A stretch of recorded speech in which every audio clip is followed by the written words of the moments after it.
Like, subscribe, and get notified. The All India Trade Union Congress, Goa, has called for a one-day statewide strike on 12th February and a protest rally in Panjim against the centre and state government's alleged anti-labour policies. Workers have been asked to gather at KTC bus stand at 9:30 am and march to Azad Maidan, Panjim.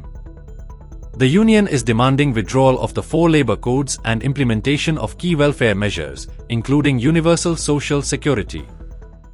कित्याक गोंयचो लोक आयज आपल्या फुडारा खातीर झुजोंक लागला. गोंयचो लोक आयज ह्या सरकाराच्या अनितीचेर आनी हुकुमशाहीचेर, धडपशाहीचेर आनी पिळवणुकीचेर उबो रावला. गोंयच्या सत्यानाश करपाच्या मांडावळीचेर उबे रावला. आनी अशा वेळार ह्यो आमी प्रेस कॉन्फरन्स घेतात, ज्या वेळार आमी सांगूंक सोदतात गोंयच्या लोकांक, गोंयचे कामगार, All India Trade Union Congress, अखिल भारतीय कामगार संघटना गोंयच्या समाजा बरोबर